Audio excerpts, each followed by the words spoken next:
Welcome or welcome back, and thanks for being here. I'm Cassie, and this is A Wicked World. The story I have for you today is one that gained tons of attention throughout Mexico after a 4-year-old little girl vanished from her family's luxury apartment.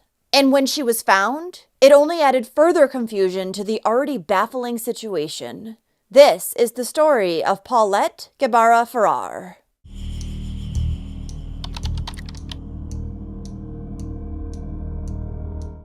Paulette Gebara Farah was born on July 20th, 2005 in Mexico City to her parents Lizette and Mauricio. She was said to be very sweet and easygoing. She loved horses, dancing, and dressing up. Paulette had a sister too, who was about 3 years older than her and also named Lizette after their mother. Now Paulette's mother Lizette had come from a very wealthy family and she was now a well-known attorney. The girl's father, Mauricio, was a successful businessman who had made much of his money through real estate. So when the couple had gotten married in 2001, it was a massive celebration with over 600 people in attendance. Paulette came into the world a few years later in 2005, and when she was born very prematurely at only 25 weeks, and weighing just 1.7 pounds. At first, doctors didn't know if she would survive, but the little girl was a fighter and she pulled through. However, she was left with multiple disabilities, and it wasn't known if Paulette would ever walk. She also had difficulties with her speech, and at 4 years old, she still wasn't able to form complete sentences. But she was still doing much better than doctors had ever predicted. Now, Paulette and her family lived in a luxury high-rise apartment building that was located in downtown Huixquilucan. And her parents also had 2 live-in nannies whom they'd hired to help care for their daughter. These nannies were sisters named Erica and Martha, and they had worked for the family for 7 years at that point. On the night of March 21st, 2010, Paulette, her sister, and her father returned from a 3-day trip that they'd taken to Valle de Bravo. The girl's mother, Lizette, hadn't gone with them, as she already had other plans to go to Los Cabos for a few days with her friend Amanda. But when the family came home that evening, she had already returned from her trip, so she stayed up in order to put her daughters to bed. Lizette tucked Paulette into her new big girl bed and kissed her forehead before she turned off the lights and left the room. They had recently just bought Paulette's bed, and she had only slept there a few nights before.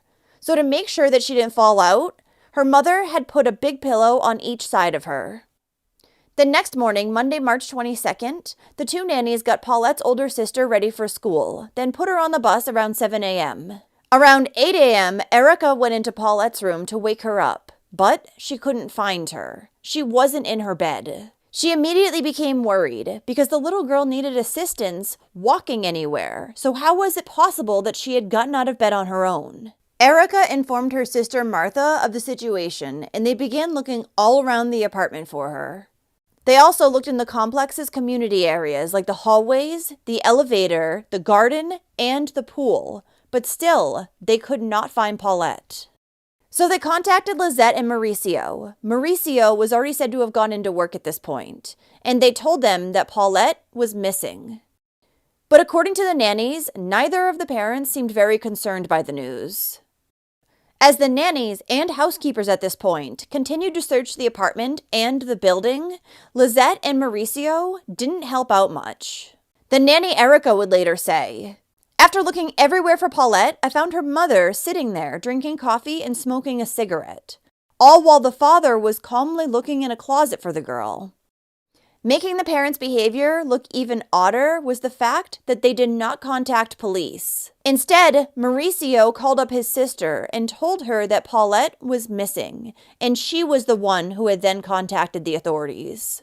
Police arrived at the family's apartment soon after, and they looked everywhere for the 4-year-old, but were still unable to locate her. Additionally, they couldn't find any indication that there had been a struggle in the apartment, and there were also no signs of any forced entry.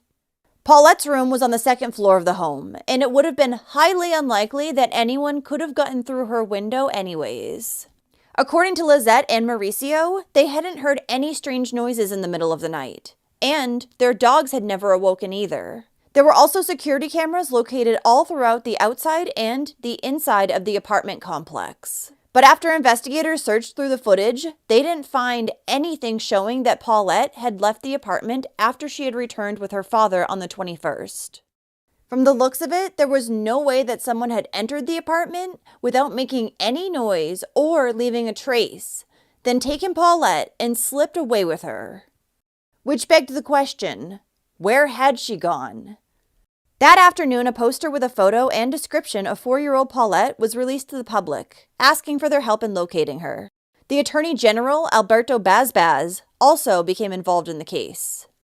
The search for Paulette was massive. On the first day of the investigation alone, police would search the family's apartment 5 times, and with dogs.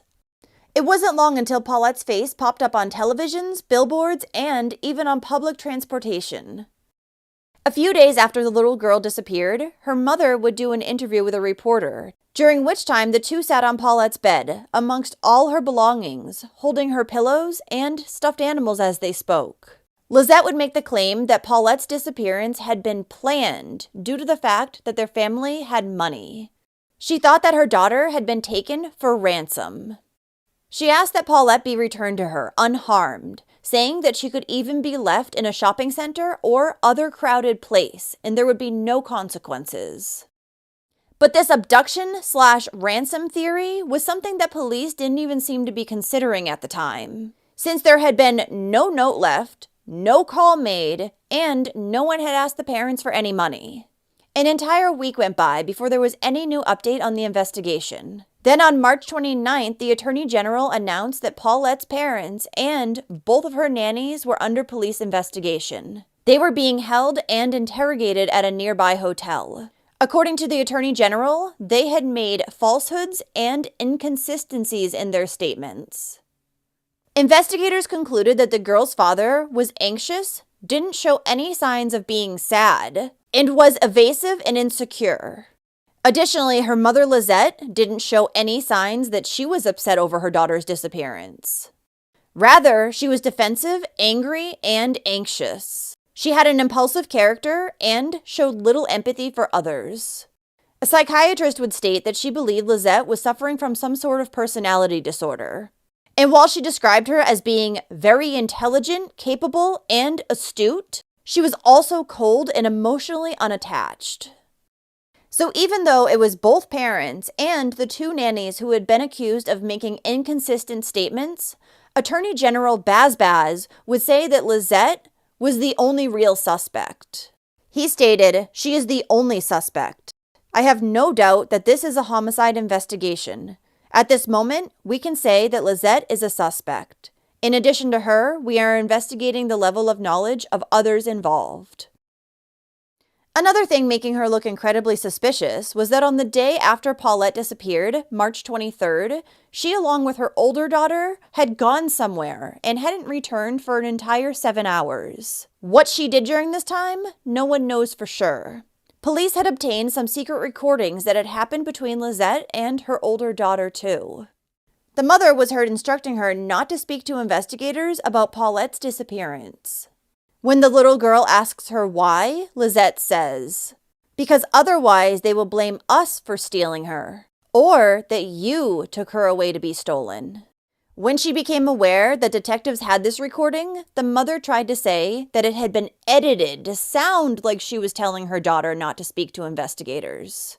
But later, after realizing how crazy the statement sounded, she decided to retract it, and instead said that her words had just been taken out of context.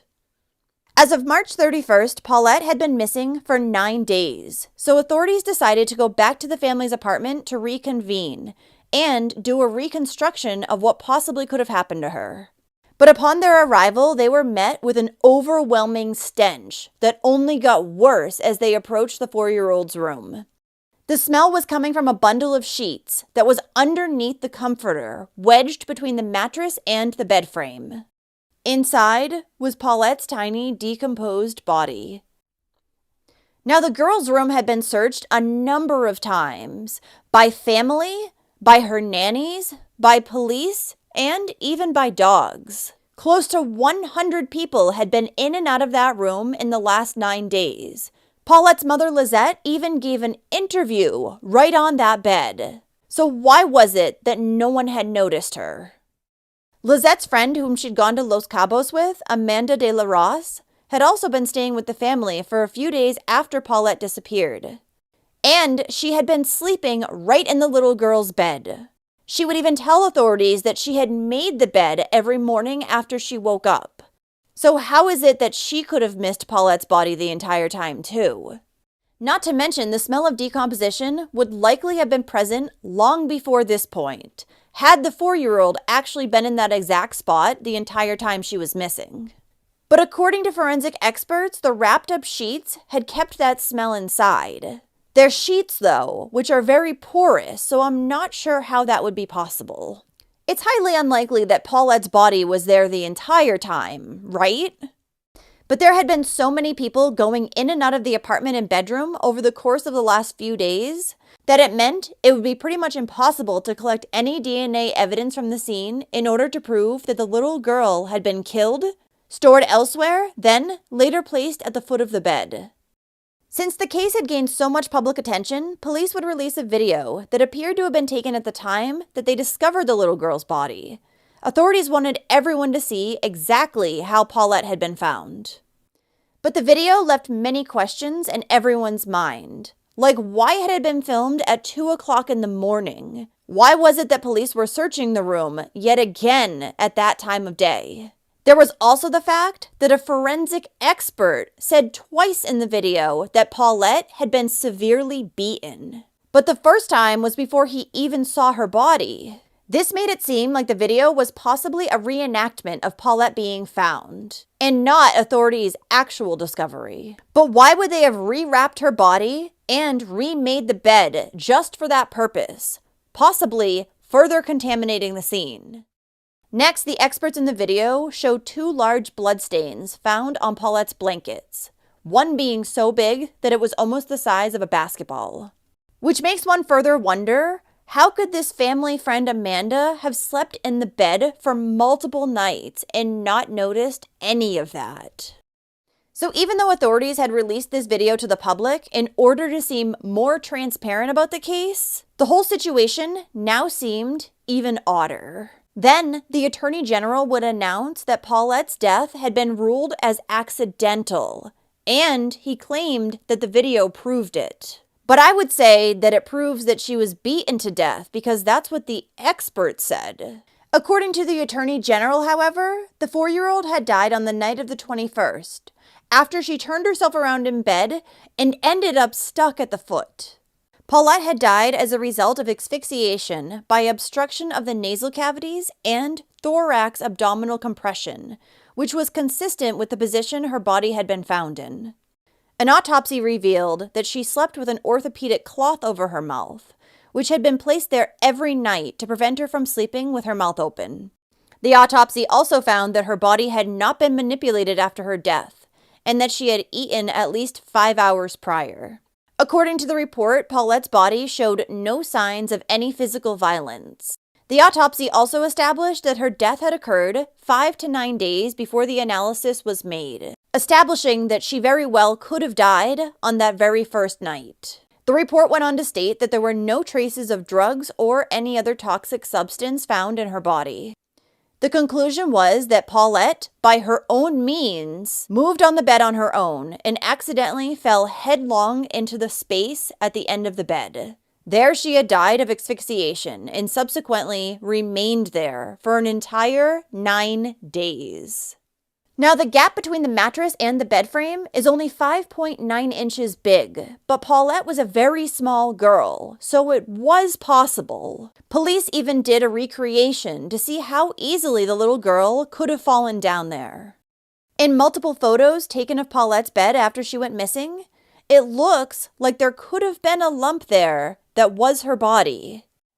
But many wondered, how could the canines that were brought into the scene not even have discovered her? A potential explanation for this is how authorities handled the search. When they originally brought the dogs in, police pulled the flat pink top sheet off of Paulette's bed to use as a reference. The dog then immediately led its handler to the girl's bed, but was redirected because the officer thought that the dog was bringing him to the source of the reference scent. Further evidence supporting the fact that the 4-year-old could possibly have been there the entire time were the stains that were found on various items.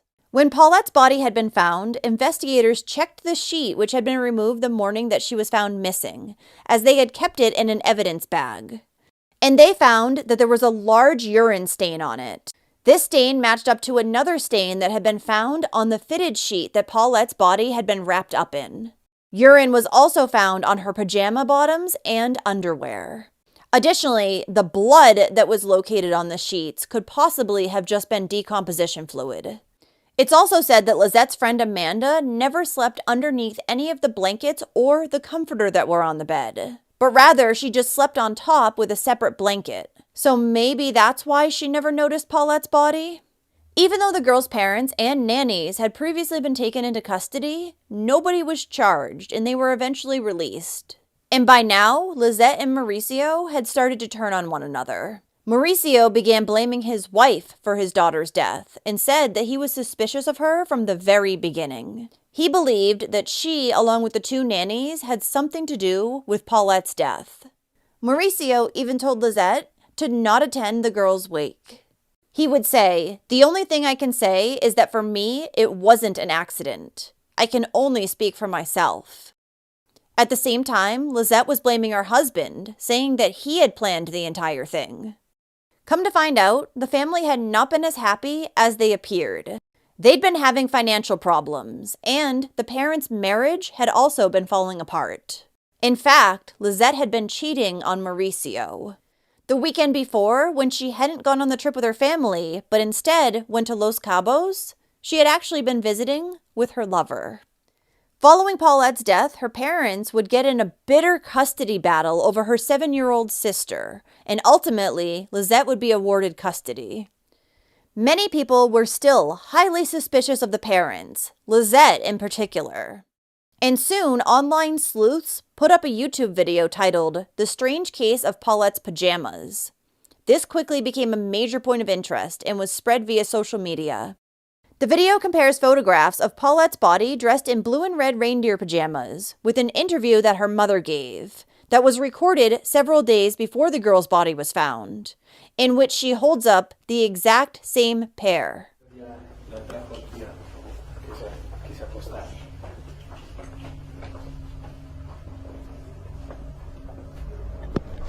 No, esa es la pijama de mi gran. Okay. Ya ni quiero decir que tengo, pero no veo. Sí, más vale, ¿verdad? Tú mejor no me la pones ni la sacamos. Si quiere, platíquenme nada más. Sí.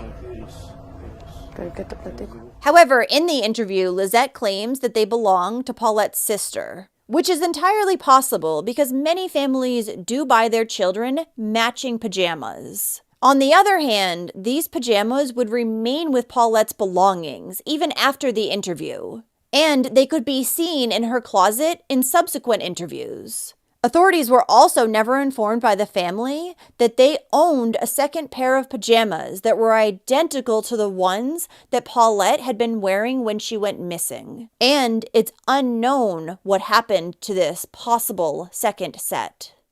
District Attorney Alberto Bazbaz was positive that Lizette had been the one who killed her daughter. And he had done everything he could to put the blame on her, but failed to come up with enough evidence. The public, too, had seen the image of a cold mother, one who had possibly disposed of her special needs child in order to be free again. After all, she was quoted as saying, "Even if I lose Paulette, I still have another daughter." The mother would publicly deny these claims, saying that she did not think that Paulette was a burden. She could never think that about her. But Lizette had made other concerning comments as well. When Paulette first went missing, she had made the strange remark of, maybe she was taken by aliens, or perhaps even Harry Potter. When Lizette had been doing an interview prior to Paulette being discovered, she mentioned that the nanny had pulled the sheet off the bed and searched it in case Paulette was hiding. Then she gestured towards the foot of the bed. There was also a point in this interview where she referred to her daughter as La Niña, which means the girl. Normally, when a Mexican parent speaks about their child, and you can hear Lizette saying it in other parts of the video, they say hija, aka my daughter. But at that one point, she called her the girl. Now, it's also been reported that a security guard from the family's apartment complex, on the night that Paulette's body was found, had seen a woman come into the building with a black suitcase. Shortly after, a dead smell was detected.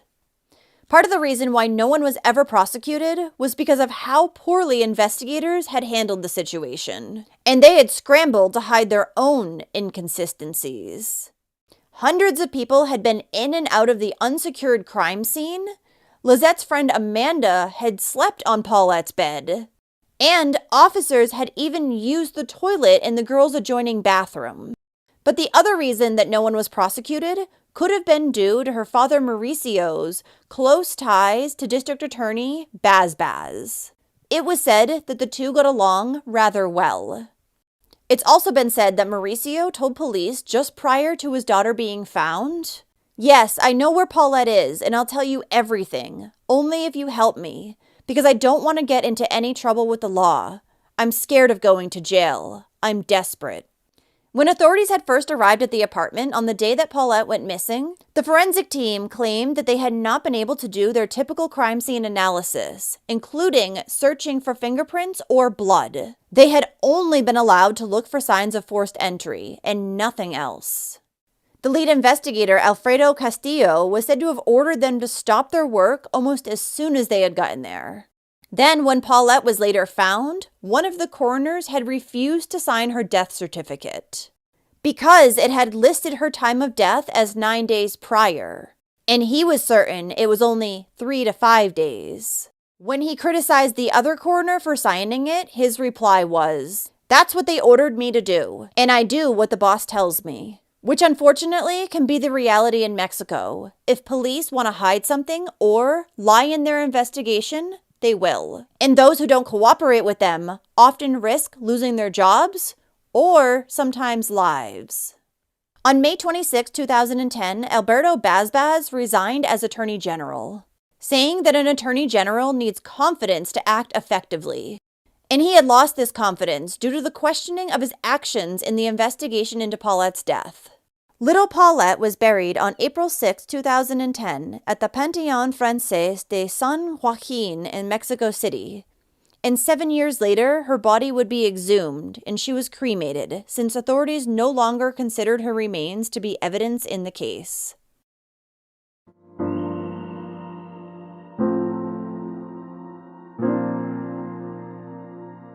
Well, thank you for listening to Paulette's story today. This has to be one of the most bizarre cases that I have ever heard of and reminds me a great deal of JonBenet Ramsey. While in my mind, there's a very slight possibility that Paulette was in that bed the entire 9 days, I think that it's much more likely that she was killed and then her body was hidden elsewhere for a time before she was brought back and placed into that bed. But what do you think? So if you like true crime and you want to hear from me, then don't forget to hit that subscribe button below and turn on your notifications too, so you'll know when I upload a new video, which is at least 3 times every single week. Thanks for watching A Wicked World today. Until next time, take care guys. Bye. Thank you to all the patrons of A Wicked World. Now, there's even more of A Wicked World on Patreon. So check it out on patreon.com/awickedworld or use the Patreon app. You'll have access to exclusive videos each month and more. Any support truly helps to make sure the victims are never forgotten and to highlight the shortcomings of society associated with each case.